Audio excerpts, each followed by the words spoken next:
Welcome to MMA Oddsbreaker. I'm Frank Trigg. No, that is not Kimbo Slice. That is Johny Hendricks with that luxurious beard. Look at that thing. I mean, that thing is just outstanding. I've seen all your beards before every training camp. You have a tradition. You don't shave during training camp. You fight, you win, then you shave. This beard's a little bit thicker and longer. Is this training camp been a little bit longer than your normal ones? Yeah, I did about a little over 3.5 months. I usually start my camp about 3 months out. This one I did a little bit longer, just because it is a 5-round fight, and not only that, but we were trying to add in a couple more trips to OSU, so we extended it more, so that way we could afford to go up there more. And how was that? Being back in the old wrestling room with John stomping on your chest every time you screw up? There you go. That was it. And I sort of needed that. Going back there and getting that kind of training done and that kind of grind.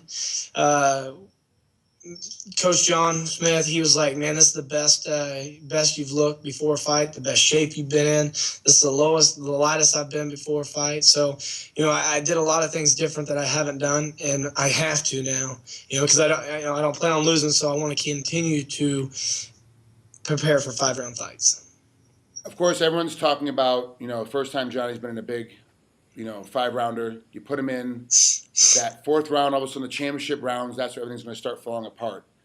How tough is it for training camp just having 10 more minutes? It's just 10 minutes more of a fight. How much does that change the length of training camp, but what you already talked about, but the length of practice itself every day? Does your practices get longer or are they the same time frame? They were a little bit longer, yeah. What we did more than anything is we would do pretty much the same, but we'd intensify it.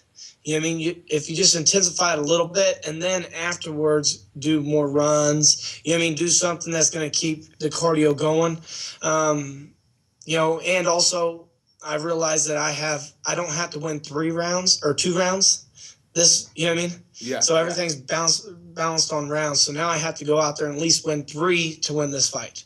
Okay. So I'm looking at, I'm not going in for the kill the first 2 rounds. Does it make sense? It makes it makes complete sense. You don't have to knock a guy out in the first 2 rounds or beat him up so bad that the judges decisively give you those 2 rounds because you got to win 2 out of 3. This time now it's 3 out of 5, so you can take your time the first round. But GSP is not a guy you want to get behind.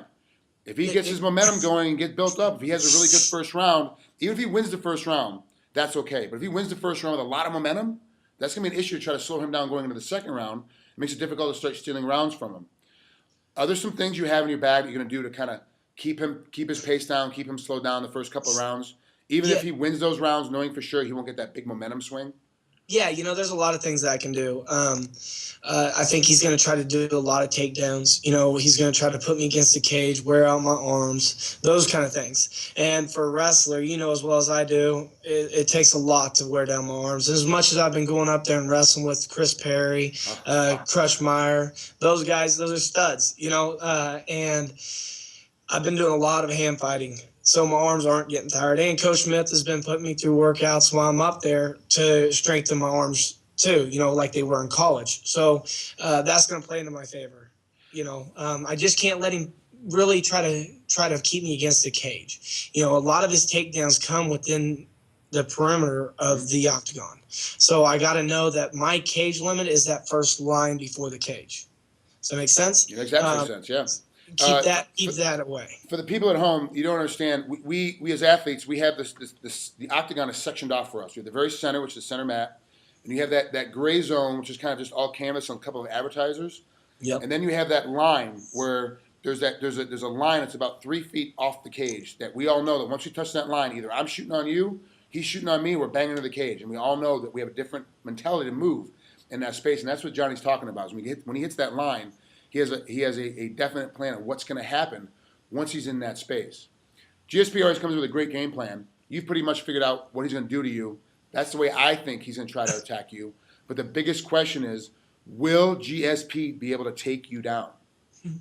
That's a great question. It is a fight, and I plan on getting taken down. You know what I mean? If I go in there thinking that I'm not, then I'm not well prepared. Does that make sense? Now, don't get me wrong. I don't think, I'm not planning on him taking me down, by all means. I got a couple of things that can stop it. Not only that, but I wrestle for a living. So Coach Smith's been working on me really hard about his takedowns and how he sets them up. Not only that, but you can't lunge really on GSP. If you lunge, you're going to get taken down. And what helps me is my left hand. They're scared of it. That's all they've been talking about on prime time is my left hand, my left hand, my left hand. So that works out perfect because anytime I fire it, they're going to be wary. And you can throw some combinations where he can't come underneath you. Does that make sense? Yep, absolutely. Now, you come from the same kind of mentality that I do, the old wrestling mentality. This is what I do. Watch all the tape on me you want. Watch all the film on me what you want. But I'm so much better at what I do than you are at stopping what I do. You're not going to be able to stop me. That's the way you were as a wrestler. Everybody knew what you were going to do as a wrestler. We all knew how you're going to wrestle our guys when I was coaching against you. We all knew how you're going to wrestle our guys when I was coaching with you. Like, we always knew this is what was going to happen, and no one could stop it. Do you still have that same mentality when you fight? Like, I don't care what these guys watch on me. I don't care what tape he gets from me. I don't care what primetime says about my left hand. If I throw that left hand and it's going to get through that defense, you're still going to fall down. You still have that same mentality. I'm better than you at everything anyway. Oh, yeah. Well, here's the thing is that I know, like you just said, I know I have the power. It's not if, it's when it connects. You know what I mean? And every fight, everybody knows that I got a left hand. And every fight, it still connects, right? So that's the way that I'm going with this is that, I know what I need to do. I know what I need to do to win. And the left hand plays a huge factor in this because it can keep him at bay. Sort of his jab, it keeps people at bay. My left hand, if you don't keep it in check, it could be the end of the night. Right. Okay.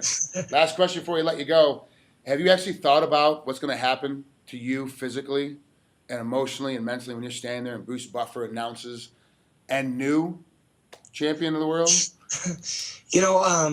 I have.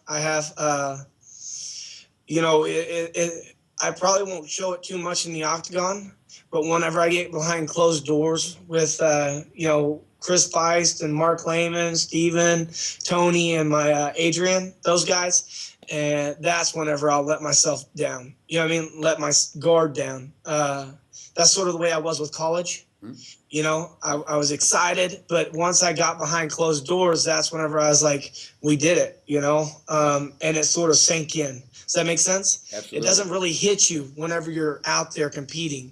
It hits you whenever you finally walk back there and they're cutting the gloves off of you. Or, like in wrestling, you're taking off your shoes and you're like, dude, I just won the national championship.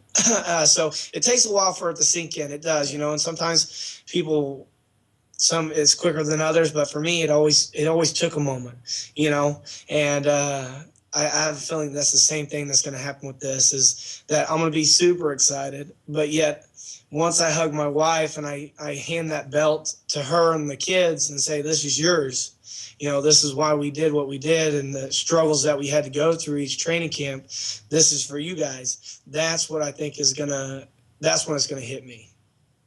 Ladies and gentlemen, that's Johny Hendricks getting ready to face off with GSP at UFC 167. Johnny, I'll see you ringside. I'm actually working this fight for Canada, Rogers Sportsnet, so you get a whole bunch of me this whole week. You'll get sick of me after we get done with everything. Hey, no worries, Trigg. No worries. I enjoy it, so thank you so much. Thank you, bud. Talk to you soon. All right, see ya.